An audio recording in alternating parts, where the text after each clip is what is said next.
अब द्वारका नगरी को दुल्हन की तरह सजाया गया। अब विवाह की में शामिल होने के लिए राजा महाराजा आने लगे। देवता भी उस विवाह में शामिल होने के लिए आ गए। विवाह मंडप सजाया गया। श्री कृष्ण जी और रुक्मणी जी को सुंदर वस्त्र और गहनों पहनाकर ये विवाह के लिए तैयार किया गया। गुरु संदीपन ने आचार्य गर्ग से कहा कि आचार्य, आपने श्री कृष्ण के नामकरण से लेकर सभी संस्कार कराए हैं, फिर आप ही ब्रह्मा की जगह सुशोभित हो जाएं और श्री कृष्ण जी का विवाह आप ही संपूर्ण कराएं। यदुवंश के आप कुल गुरु भी हैं और मैं तो इनका आचार्य हूँ। श्री कृष्ण और रुक्मणी को आशीर्वाद अवश्य दूंगा। श्री कृष्ण के जीवन पर यह अनोखा घटना थी। पहले शुरू में उनके जन्म से पहले कोई इसके कंस मामा ने इनकी मृत्यु का आदेश दिया था। दूसरी घटना श्री कृष्ण जी के विवाह की थी। उनकी बारात कुंदनपुर नहीं गई थी। रुक्म अपनी बहन रुक्मणी का कन्यादान करने द्वारका आए थे। आचार्य गर्ग जी के साथ वैदिक विद्वानों का एक समूह था। आचार्य गर्ग जी और वैदिक विद्वान का समूह वेद मंत्रों की धुन से आकाश गूंज रहा था। पूरी द्वारकावासी इस विवाह में शामिल हुए। आचार्य गर्गी ने सभी कार्य वैदिक धर्म के अनुसार कर रहे थे।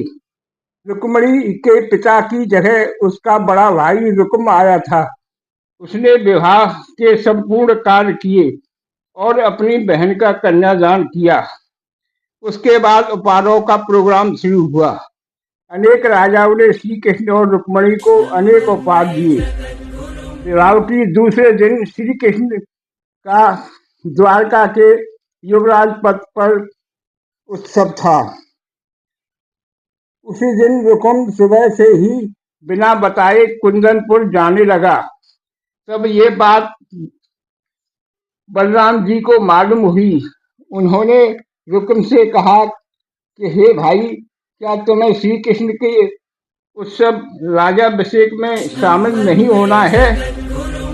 तुम कुंदनपुर क्यों जा रहे हो? रुक्म ने कहा, मैं तो रुक्मणी का कन्यादान करने आया था।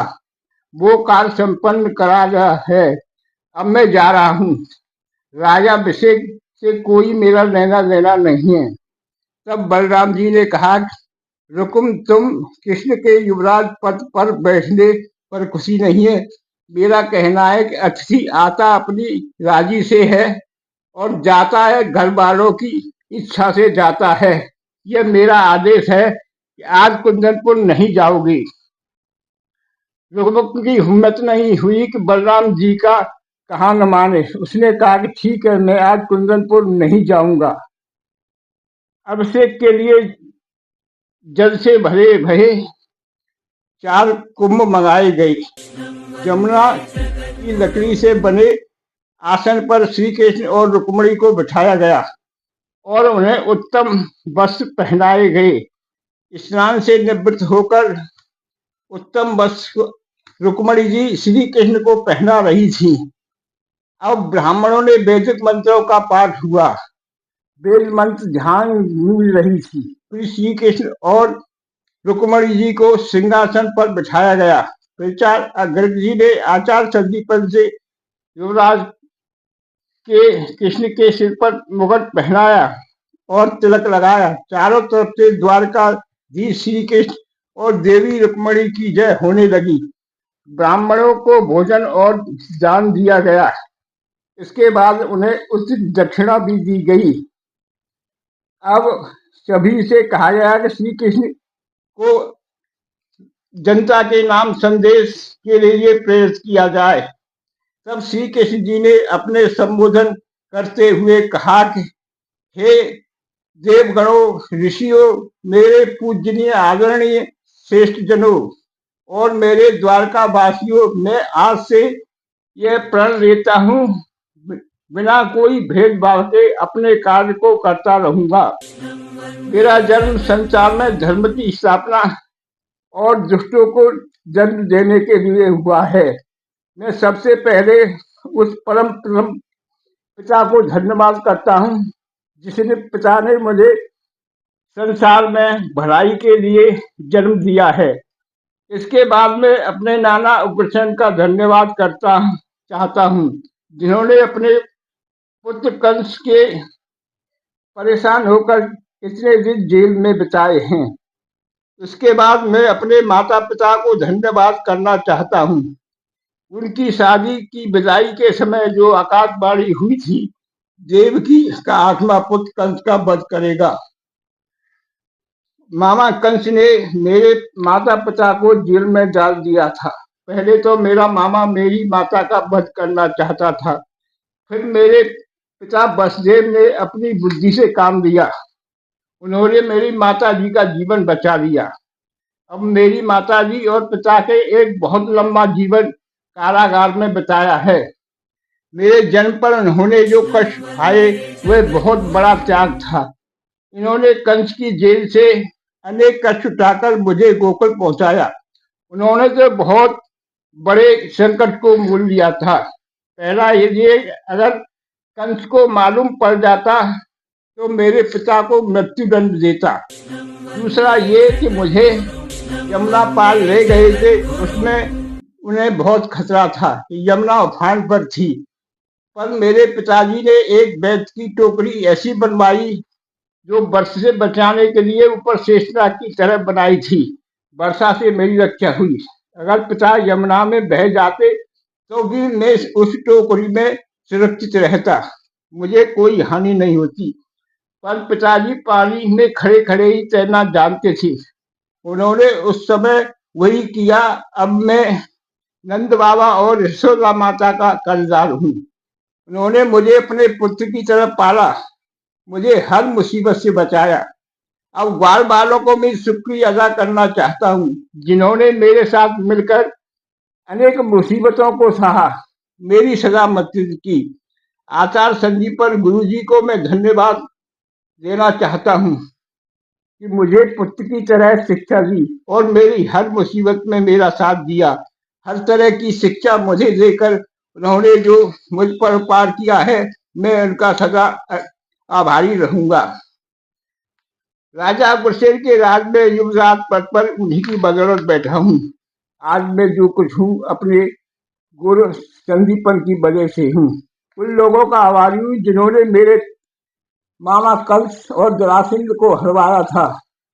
मेरी काल यमन को वध करवाने में जिन जिन से मदद की, उनका मैं आभारी हूँ। जिस विश्वकर्मा का उन्होंने 3 तरफ समुद्र से घिरे समुद्र में द्वारका निर्माण नगरी का निर्माण किया, उनकी मैं लाख लाख धन्यवाद देना चाहता हूँ। आज जो नगरी इतनी सुंदर बसी है, ये सब विश्वकर्मा यानी मजदूरों के कारण है। मैं उनका आभारी हूँ। उन लोगों का जिन्होंने मेरे विवाह और युवराज पद पर आसीन होने पर यहाँ आए हैं। आशीर्वाद के साथ साथ मुझे भेंट भी दी है। मैं द्वारका वासियों का आशीर्वाद ग्रहण करता हूँ। जो अपने मथुरा नगरी को छोड़कर मेरे साथ द्वारका आए हैं, उनका मैं हर कदम कदम पर आभारी हूँ, जिन्होंने मेरे संग आकर के द्वारका में जो कार्य किए हैं, मैं सदा उनका ऋणी रहूंगा। कुंदनपुर का शुक्रिया अदा करूंगा। राजा भीष्म ने अपनी नातनी रुक्मिणी के लिए मुझे सर्वोत्तम मानकर मेरे लिए गुप्त संदेश पत्र में भेजा था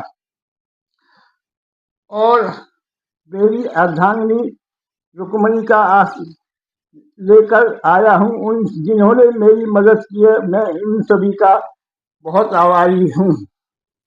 फिर रुक्मिणी जी ने कहा कि हे स्वामी, मैं आपको इसलिए वर चुना था तो मैं रूप रंग पर विश्वास नहीं करती। आप जैसे सामने पुरुष को अपना पति बनाया, तभी मैं नहीं करती। शिशुपाल चाहे कितना ही सुंदर हो, पर मैंने आपको अपना पति क्यों बनाया है तो सुनो। मुझे आपके समान संसार में कोई विद्वान, सदाचारी, सहनशील, आदर्श, चरित्रवान, निडर योद्धा, गुरु माता पिता का सम्मान करने वाला संसार में और कोई दूसरा दिखाई नहीं देता, इसलिए मैंने आपको बचना है। मैं आपसे विनती करती हूँ कि आपके समान ही मुझे पुत्र चाहिए। तब श्री कृष्ण ने कहा, हे देवी, अगर तुम्हें मेरी तरह का पुत्र चाहिए तो 12 वर्ष ब्रह्मचर्य धारण कर हिमालय में तप करना होगा। तब देवी रुक्मिणी ने कहा, हे स्वामी, आप कुछ भी करो, जो भी करना हो मैं करूंगी, पर मुझे आपके समान यशस्वी पुत्र चाहिए। तब श्री कृष्ण ने कहा, अभी अभी तो हमारा विवाह हुआ है, इसके बाद तपस्या करने अभी कुछ दिन माता पिता की सेवा करने के बाद ही जाएंगे। उसके बाद हम लोग हिमालय पर्वत पर रहकर तपस्या करेंगे। सब मेरा सभी से अनुरोध है, आप सभी अपने अपने घर जाएं। आप दोनों हिमालय पर्वत पर तपस्या करने की बात कर रहे थे, सभी ने कहा। तब श्री कृष्ण ने कहा कि अभी नहीं, कुछ दिन बाद हम लोग तपस्या करने जाएंगे। नमस्ते जी।